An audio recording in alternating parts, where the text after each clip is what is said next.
Hello dear students, നമ്മൾ discuss ചെയ്യാൻ പോകുന്നത് നിങ്ങളെ ഫണ്ടമെൻറ്റൽസ് ഓഫ് ഫുഡ് സയൻസ് എന്ന് പറഞ്ഞ ചാപ്റ്ററിൽ ഉള്ള സെക്കൻഡ് മൊഡ്യൂൾ സ്റ്റാർട്ട് ചെയ്യാണ്. അതിൽ ഫസ്റ്റ് യൂണിറ്റ് ആണ് സീരിയൽസ്. നമ്മൾ ഇനി മുതൽ ചെയ്യുന്നത് ഓരോ ഫുഡ് ഗ്രൂപ്പ്സും സെപ്പറേറ്റ് ആയിട്ട് ഡീൽ ചെയ്യണം. അപ്പോൾ ഇതിൻ്റെ സ്ട്രക്ചർ, കമ്പോസിഷൻ, അതിൻ്റെ ന്യൂട്രിയൻ കമ്പോസിഷൻ, അതേപോലെ അതിൻ്റെ പ്രോസസ്സിംഗ് ആണ് മെയിനായിട്ട് ഡീൽ ചെയ്യുന്നത്. ഫസ്റ്റ് നമുക്ക് അതിൻ്റെ ബേസിക്സിലേക്ക് നോക്കാം. അപ്പോൾ സീരിയൽസ് എന്നുള്ളത് സീഡ്സ് ആണ്, ബേസിക്കലി ഗ്രാസ് ഫാമിലിയിലുള്ള സീഡ്സ് ആണ്.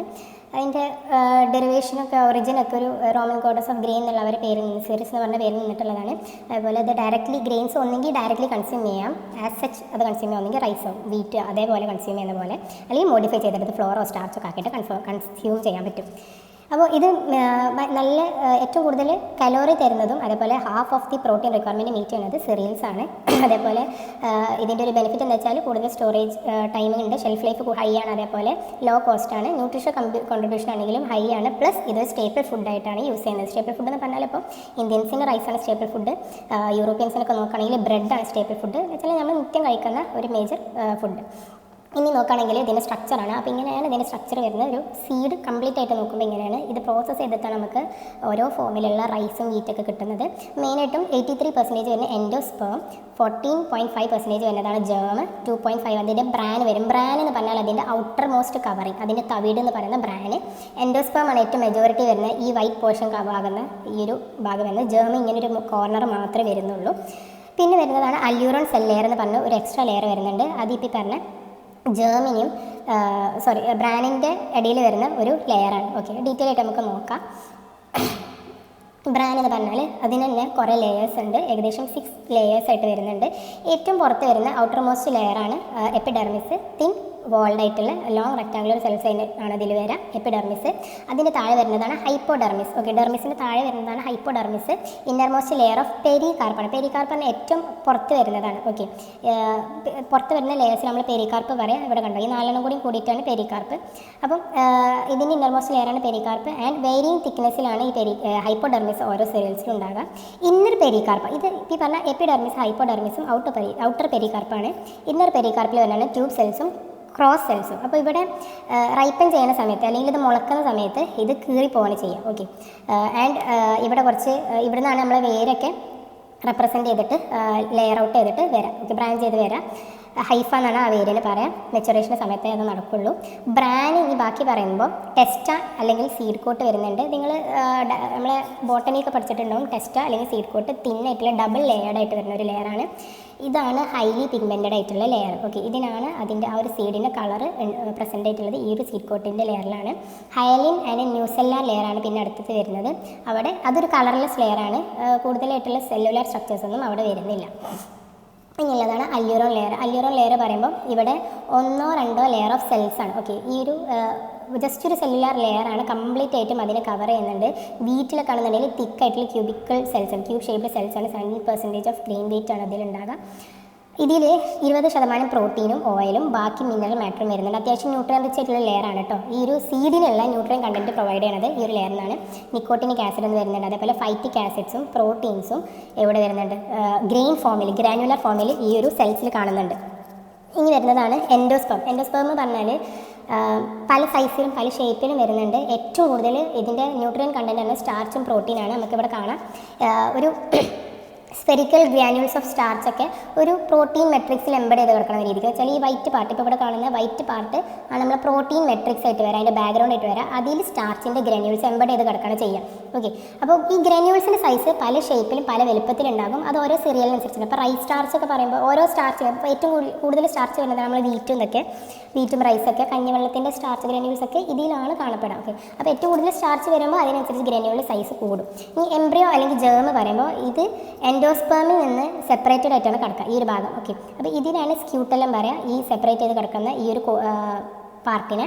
ആൻഡ് ഈ സ്ക്യൂട്ടെല്ലം എന്താ ചെയ്യുക, ഇപ്പോൾ ഈ പറഞ്ഞ എൻഡോസ്പേമിൽ സ്റ്റോർ ചെയ്ത് കിടക്കുന്ന ഫുഡ് എംബ്രിയോ ആയിട്ടുള്ള ജേമിലേക്ക് ഇത് ട്രാൻസ്പോർട്ട് ചെയ്യാൻ ഹെൽപ്പ് ചെയ്യാണ് ചെയ്യുക. ഈ ഔട്ടർ കവറിംഗ് ആണ് സ്ക്യൂട്ടെല്ലം. ഇവരിൽ നിന്നുള്ള ഫുഡ് ഐറ്റംസ് അല്ലെങ്കിൽ ന്യൂട്രിയൻസ് ഇങ്ങോട്ട് ട്രാൻസ്പോർട്ട് ചെയ്യാൻ ഈ ഒരു ലെയറാണ് ഹെൽപ്പ് ചെയ്യുക. ഈ ഒരു എംബ്രിയോ അല്ലെങ്കിൽ ജേമിൽ ഏറ്റവും കൂടുതൽ പ്രോട്ടീനും ഫാറ്റും വരുന്നത് ഇവിടെയാണ്. അതേപോലെ സ്ക്യൂട്ടെല്ലത്തിൽ അല്ലെങ്കിൽ ജേമിലാണ് നമുക്ക് പറഞ്ഞ ബി കോംപ്ലക്സ് വൈറ്റമിൻസ് പ്രസൻ്റ് ആയിട്ടുണ്ടാകുക. നമ്മൾ റൈസ് വീറ്റൊക്കെ പ്രോസസ്സിങ് ചെയ്യുമ്പോൾ ഈ ഒരു ഏരിയ ഒഴിവായി പോകും, നശിച്ചു പോകും, അല്ലെങ്കിൽ എന്താ പറയുക, അത് ഗ്രൈൻഡ് ചെയ്ത് അതിൻ്റെ പോളിഷിങ് നടക്കുമ്പോൾ അത് കട്ടൗട്ടായി പോകും. അങ്ങനെയാണ് നമ്മൾ പറയുന്നത്. ഇവിടെ ബി കോംപ്ലക്സ് വൈറ്റമിൻസും എല്ലാം ഇവിടെ ആയതുകൊണ്ട് തന്നെ ഈ ഒരു ഏരിയ പോകുന്നതുകൊണ്ട് തന്നെ പോളിസ്റ്റർ റൈസിൻ്റെ ന്യൂട്രിറ്റീവ് കണ്ടൻറ്റ് ടോട്ടൽ നോക്കുമ്പോൾ കുറഞ്ഞു പോകുന്നത് ജേം മിസ് ഔട്ട് ആയതുകൊണ്ടാണ്. ഇനി വരുന്നതാണ് സെറിയൽസും അതിൻ്റെ കമ്പോസിഷൻ. ഓക്കെ, അപ്പോൾ നേരത്തെ നമ്മൾ പറഞ്ഞതിൽ 3 പാർട്സ് പറഞ്ഞ എൻഡോസ്പേം, ജേം അല്ലെങ്കിൽ എംബ്രിയോ, അതേപോലെ ബ്രാനും. ഓക്കെ, ഈ ബ്രാനിൽ കുറച്ച് ഹെയർസും വരുന്നുണ്ട്. നിങ്ങൾക്ക് എക്സാമിന് ഇത് പഠിക്കാനുണ്ട് കേട്ടോ, അതിൻ്റെ സ്ട്രക്ചർ വരച്ച് പഠിക്കാനുണ്ട്, ബ്രാനിൻ്റെ ലേയേഴ്സും പഠിക്കാം. ഇനി സെറിയൽസ് ആൻഡ് സെറിയൽ അതിൻ്റെ കമ്പോസിഷൻ വരുന്നത്. അപ്പം കാര്യം മെയിനായിട്ട് ഇതിൽ കാർബോഹൈഡ്രേറ്റ് വരുന്ന ഏകദേശം 58 to 72% കാർബോഹൈഡ്രേറ്റ് ഉണ്ട്. പ്രോട്ടീൻ കണ്ടൻറ്റ് 18 to 13 വരും, fat 2.5, fibre 2 to 11%. This is according to the ബ്രാൻഡിൻ്റെ കണ്ടൻറ്റ് എത്രത്തോളം അതിനെ നിലനിർത്തിയിട്ടാണോ ഇൻജസ്റ്റ് ചെയ്യുന്നതിനനുസരിച്ചിരിക്കും. ഏകദേശം 300 to 350 kilo calorie per 100 gram of grain. അത് റൈസ് ആവട്ടെ വീറ്റ് ആവട്ടെ, ഒരു ഏകദേശം ആവറേജ് സീരിയലിൽ വരുന്നത്. അതിൻ്റെ 100 gram എടുത്താൽ 300 to 350 കിലോ കലോറി വരുന്നുണ്ട്. ഈ കമ്പോസിഷന് ഓരോ ഗ്രെയിൻ അനുസരിച്ച് വേരിയേഷൻസ് വരും. ഓക്കെ, അപ്പോൾ ഇതിൽ എനർജി നോക്കുകയാണെന്നുണ്ടെങ്കിൽ മെയിൻ സോഴ്സ് ഓഫ് എനർജി നമ്മുടെ ഡയറ്റിൽ സീരിയൽസ് ആണ് സ്വാഭാവികമായിട്ട്. അത് ഏതൊരു നേറ്റീവ് ആവട്ടെ, ഏതൊരു നാഷണൽ ആവട്ടെ, എവിടെ നോക്കിയാലും സീരിയൽസ് ആണ് മേജർ എനർജി കമ്പോണൻറ്റ്. അതേപോലെ 70 to 80% of daily energy requirement ഇവരാണ് പ്രൊവൈഡ് ചെയ്യുന്നത്. ഏകദേശം 340 kilo calorie of energy provide ചെയ്യുന്നുണ്ട് 100 ഗ്രാമിൽ. ആൻഡ് കാർബോഹൈഡ്രേറ്റിനെ നോക്കുകയാണെങ്കിൽ 2/3 ഓഫ് ഗ്രെയിനിൽ കാർബോഹൈഡ്രേറ്റ് ആണ് വരുന്നത്. അത്രക്കും കാർബോഹൈഡ്രേറ്റ് സീരിയൽസിൽ കാണുന്നുണ്ട്. അബൌട്ട് 80% ഓഫ് ഡ്രൈ സീരിയൽസിൽ എന്താണ് ഈ കാർബോഹൈഡ്രേറ്റ് ആണുള്ളത്. അതേപോലെ ഇത് 2 ഫോമായിട്ട് കാർബോഹൈഡ്രേറ്റ് കാണുന്നുണ്ട്. ഒന്ന് ഫൈബർ, അത് അതിൻ്റെ ബ്രാനിൽ വരും, പിന്നെ സോളിബിൾ കാർബോഹൈഡ്രേറ്റ് അല്ലെങ്കിൽ സ്റ്റാർച്ച് ആയിട്ട് കാണുന്നുണ്ട് എൻഡോസ്പേമിൽ. പിന്നെ വരുന്ന ഫൈബർ കണ്ടന്റിൽ നമുക്ക് ഹെമി സെല്ലുലോസ്, പെൻഡോസാൻസ്, ഇങ്ങനെ പല ടൈപ്പ് ഫൈബേഴ്സ് ആയിട്ട് കാണുന്നുണ്ട്. അതൊക്കെ ബ്രാൻഡ് ലെയേഴ്സ് ആണ് ഉണ്ടാവുക. കുറച്ച് ഡെക്സ്ട്രിൻസും ഷുഗേഴ്സും ഗ്ലൂക്കോസ്, സൂക്രോസ്, മാൾട്ടോസ് രീതിക്ക് കാണുന്നുണ്ട് എൻഡോസ്പേമിൽ. ഓൾ വീറ്റ്, രാഗി, ബാജറയിലൊക്കെയാണ് ഏറ്റവും കൂടുതൽ ഫൈബർ ഉള്ളത്. ആ തവിയുടെ ഏറ്റവും കൂടുതൽ വരുന്നത് അവിടെയാണ്. പ്രോട്ടീൻ നോക്കുകയാണെന്നുണ്ടെങ്കിൽ ഏകദേശം എല്ലാ എന്ന് വെച്ചാൽ ഇത് ഒരു സ്പെസിഫിക് പാർട്ടിൽ കോൺസെൻട്രേറ്റ് ചെയ്തത്. ഇപ്പോൾ കാർബോഹൈഡ്രേറ്റ് എനർജിയൊക്കെ എൻഡോസ്പേമിലാണ് ഏറ്റവും കൂടുതലുള്ളത്. പ്രോട്ടീൻ ഏകദേശം എൻഡോസ്പേമിലും ബ്രാനിലും ജേമിലും കാണുന്നുണ്ട്. റൈസ് മറ്റുള്ള സീരിയൽസ് അപേക്ഷിച്ച് നോക്കുമ്പോൾ ഏറ്റവും കുറവ് പ്രോട്ടീൻ വരുന്നത് റൈസിനാണ്, പക്ഷേ മറ്റുള്ള ന്യൂട്രിയൻസിൻ്റെ വാല്യൂ കൂടുതലാണ്. എംബ്രിയോസ്, ക്യൂട്ടെല്ലാം അതേപോലെ അല്യൂറൻ ലെയറിലൊക്കെയാണ് ഏറ്റവും കൂടുതൽ പ്രോട്ടീൻ വരുന്നത്. എൻഡോസ്പേമിലും ഉണ്ട്, പക്ഷേ ഏറ്റവും കൂടുതൽ ക്വാണ്ടിറ്റിയിൽ കാണുന്ന എംബ്രിയോസ്, ക്യൂട്ടെല്ലാം അതിൻ്റെ അല്യൂറൻ ലെയർ, ഒരു സ്പെസിഫിക് ലെയർ ഇല്ല, ഇങ്ങനെ 3-4 ലെയറിലായിട്ടാണ് കാണുന്നത്. ഇനി ഇത് ആൽബുമിൻ, ഗ്ലോബുലിൻ, അതേപോലെ ഗ്ലയാഡിൻ, അതേപോലെ ഗ്ലൂട്ടലിൻ ഫോമിൽ കാണും. ഗ്ലൂട്ടൻ എന്ന് നമ്മൾ സ്ഥിരം കേൾക്കുന്ന ഒരു സാധനം, ന്യൂട്രിയൻ്റ്, ഒരു പ്രോട്ടീനാണ്. ഇതിൻ്റെ കൺസ്റ്റിറ്റ്യുവൻസ് ആണ് ഗ്ലയാഡിനും ഗ്ലൂട്ടലിൻ. ഇത് രണ്ടും കൂടി കൂടിയിട്ടാണ് ഇത് രണ്ടിനും കൂടിയാണ് നമ്മൾ ഗ്ലൂട്ടൻ പ്രോട്ടീൻ പറയാം. അതേപോലെ ഈ ഗ്ലൂട്ടൻ പ്രോട്ടീനിന് കുറച്ച് സ്പെസിഫിക് പ്രോപ്പർട്ടി ഉണ്ട്, എലാസ്റ്റിക് ആൻഡ് ഫ്ലോ പ്രോപ്പർട്ടി ഉണ്ട്. അതുകൊണ്ടാണ് നമുക്ക് അതൊക്കെ ഡോ ആക്കി മാറ്റാനും അത് ബ്രെഡാക്കി മാറ്റാനൊക്കെ പറ്റുന്നത്. ഈ ഗ്ലൂട്ടൻ കണ്ടൻറ്റും ഓരോ സീരിയൽസിനനുസരിച്ച് വേരിയേഷൻ വരും. അപ്പോൾ അതേപോലെ 50% ഓഫ് പ്രോട്ടീൻ റിക്വയർമെൻറ്റ് നമ്മളെ ശരീരത്തിനുള്ള ഒരു അഡൽട്ടിനുള്ള 50% റിക്വയർമെൻറ്റ് പ്രോട്ടീൻ മീറ്റ് ചെയ്യുന്ന സീരിയൽസ് ആണ്. ഏകദേശം 6 to 12% വരുന്നുണ്ട്. അത് പക്ഷേ ഇതിലൊരു പ്രശ്നം എന്ന് വെച്ചാൽ ബയോളജിക്കൽ വാല്യൂ ഹൈ അല്ല, ക്വാളിറ്റി ഓഫ് പ്രോട്ടീൻ ലോ ആണ്. കാരണം ഇതിൽ എസെൻഷ്യൽ അമിനോ ആസിഡ് ആയിട്ടുള്ള ലൈസിൻ കുറവാണ്, ബട്ട് മെത്തിയോണിൻ അതിനനുസരിച്ച് കൂടുതലാണ്. അപ്പോൾ നമ്മൾ പഠിച്ചിരുന്നു കോംപ്ലിമെൻറ്റേഷൻ അല്ലേ, സീരിയൽസും പൾസസും കോംപ്ലിമെൻറ്റ് ചെയ്ത് കൊടുക്കുമ്പോൾ അതിനനുസരിച്ച് നമുക്ക് ഇത് സപ്ലിമെൻറ്റ് ചെയ്യാൻ പറ്റുന്നുണ്ട്. സീരിയൽസിൽ ലൈസിൻ കുറവാണ്, മെത്തിയോണിൻ കുറവാണ്. നേരെ മറിച്ച് പൾസസിൽ ലൈസിൻ ഹൈ ആണ്, ഇവിടെ കുറവുള്ള ലൈസിൻ ഇവിടെ ഹൈ ആണ്, ഇവിടെ കൂടുതലുള്ള മെത്തിയോണിൻ ഇവിടെ കുറവാണ്. അപ്പോൾ ഇത് രണ്ടും അങ്ങോട്ടും ഇങ്ങോട്ടും ഒന്നിച്ച് കൊടുത്താൽ അതിന് കുറവുകൾ അങ്ങോട്ടും ഇങ്ങോട്ടും പരസ്പരം നികത്തുന്നുണ്ട് തന്നെ അത് ഹൈ ബയോളജിക്കൽ പ്രോട്ടീൻ ആയിട്ട് നമുക്ക് പിന്നെ കൺസ്യൂം ചെയ്യാൻ കമ്പൈൻ ചെയ്താൽ. ഈ ഫാറ്റ് നോക്കുകയാണെങ്കിൽ വീറ്റിൻ്റെ റൈസിലൊക്കെ 1 to 2% ഫാറ്റ് വരുന്നുണ്ട്. മെയ്സിലാകുമ്പോൾ അഥവാ ചോളത്തിൽ 3%. ഫാറ്റ്സ് ഏറ്റവും കൂടുതൽ കാണുന്നത് ജേമിലും അതിൻ്റെ ബ്രാനിലുമാണ്. എൻഡോസ്പെമിൽ കൂടുതൽ വരുന്നത് കാർബോഹൈഡ്രേറ്റ് ആണ്. വീറ്റിലൊക്കെ ആകുമ്പോൾ 6 to 11% ജേമിൽ, ഏറ്റവും കൂടുതൽ ജേമിലാണ്, പിന്നെ ബ്രാനിൽ വരും, പിന്നെ എൻഡോസ്പെമിലാണ് വരുന്നത്. കുറഞ്ഞ ക്വാണ്ടിറ്റി വരുന്നുള്ളൂ. മെയ്സിൽ ഒന്നുകൂടി ഫാറ്റ് കണ്ടന്റ് കൂടും, ജേമിൽ 1% ബ്രാനിൽ വരുന്നുള്ളൂ. അതേപോലെ ഇത് ഏറ്റവും കൂടുതൽ triglycerides of palmitic and oleic acid ആണ്. ലിനോളിക് ആസിഡും ഇതൊരു എസെൻഷ്യൽ ഫാറ്റി ആസിഡാണെന്ന് നിങ്ങൾക്ക് അറിയാമെന്ന് ഞാൻ കരുതുന്നു. ഇത് ഏറ്റവും കൂടുതൽ ക്വാണ്ടിറ്റി കാണുന്ന ഫാറ്റ് ഈ ഒരു ഫോമിലാണ്. അതേപോലെ ഫോസ്ഫോലിപ്പിഡ്സ് ആയിട്ട് ലിസിത്തിൻ 8% ആണ്. ഏകദേശം 50% of essential fatty acid requirement meet ചെയ്യുന്നുണ്ട്.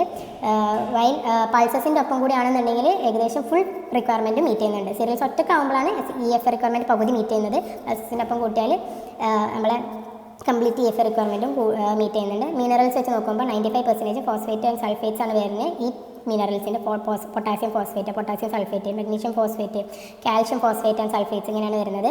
ഫോസ്ഫേറ്റ്സ് വരുന്നത് ഫൈറ്റേറ്റ്സ് ആയിട്ടും പ്രസൻ്റ് ആണ്. ഈ ഫോസ്ഫേറ്റിൻ്റെ വേറെ ഫോമാണ് ഫൈറ്റേറ്റ്സ് അല്ലെങ്കിൽ ഫൈറ്റിക് ആസിഡ്. ഈ സാധനം കാൽഷ്യത്തിൻ്റെ അവൈലബിലിറ്റി കുറക്കുന്നുണ്ട്. ഫോസ്ഫറസും കാൽഷ്യം സീരിയൽസിലുള്ള ഫോസ്ഫറസും കാൽഷ്യം അതിൻ്റെ ഫോം ഫൈറ്റേറ്റ് ഫോമിലായതുകൊണ്ട് തന്നെ അത് ഇതിൻ്റെ അവൈലബിലിറ്റി കുറച്ച് ആണ് കിട്ടുള്ളൂ. അബ്സോർപ്ഷൻ ഇൻ്റർഫിയർ ചെയ്തിട്ട് അൺറിഫൈൻഡ് സീരിയൽസിലാണ് ഒന്നുകൂടി ഫൈറ്റേറ്റ്സ് വരുന്നത്. ബിക്കോസ് അതിൻ്റെ ക്വാണ്ടിറ്റി ഏറ്റവും കൂടുതൽ വരുന്നത് നമ്മൾ പറഞ്ഞ ബ്രാനിലായതുകൊണ്ടാണ്.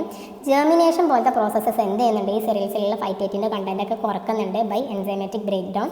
അങ്ങനെ കാൽഷ്യത്തിൻ്റെ അവൈലബിലിറ്റി ഇൻക്രീസ് ചെയ്യാൻ പറ്റും. അതേപോലെ കോപ്പർ, മാംഗനീസ് ഒക്കെ കുറച്ച് ക്വാണ്ടിറ്റിയിൽ പ്രസൻ്റ് ആണ്. കാൽഷ്യം, അയണൊക്കെ പൊതുവേ റൈസിലൊക്കെ എന്താണ് ഏറ്റവും പുവറായിട്ടുള്ള ഒരു സോഴ്സാണ് സീരിയൽസ്.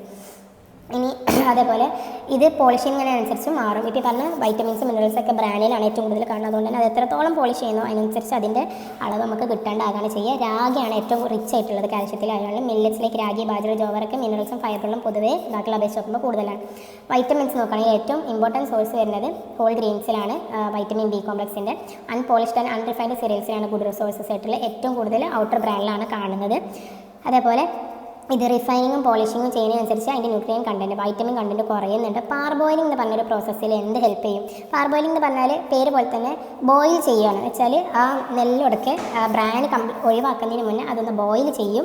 ആ ബോയിൽ ചെയ്യുമ്പോൾ ഈ പറഞ്ഞ വൈറ്റമിൻസ് ഔട്ടർ ലെയറിലുള്ള അല്ലെങ്കിൽ ബ്രാനിലുള്ള വൈറ്റമിൻസ് എന്ത് ചെയ്യുന്നുണ്ട്, ഇപ്പോൾ പറഞ്ഞ എൻഡോസ്പെർമക്കും ജേർമക്കും ഇത് സീപ്പ് ചെയ്യും. വെച്ചാൽ അതിലേക്ക് വലിഞ്ഞു കയറി ചെല്ലും. ഈ ബ്രാനിൽ നിന്നുള്ള സാധനം മറ്റേത് ബാക്കിയുള്ള ഉൾഭാഗത്തേക്ക് ഇത് അബ്സോർബ് ചെയ്തെടുക്കും. അങ്ങനെ എന്താകും, ഇത് മില്ലിങ് ചെയ്ത് കഴിയുമ്പോൾ ഇതിൻ്റെ ബ്രാന് റിമൂവ് ചെയ്താലും ആ പാർബോയിൽഡ് റൈസിൽ കുറച്ചൊക്കെ ബി വൈറ്റമിൻസ് റീറ്റെയിൻ ചെയ്ത് വെക്കും. കാരണം ബ്രാനത്തെ സാധനം കുറച്ച് ഉള്ളോട്ട് വലിച്ചെടുത്തുകൊണ്ട് എൻഡോസ്പെർമിലേക്ക് വലിച്ചെടുത്തുകൊണ്ട് എന്ത് നടക്കുന്നില്ല, അവിടെ ബ്രാനിൽ നഷ്ടപ്പെട്ടാലും ആ വൈറ്റമിൻസ് കുറച്ചൊക്കെ വലിച്ചെടുത്തുകൊണ്ട് അതവിടെ റീറ്റെയിൻ ചെയ്യുന്നുണ്ട്.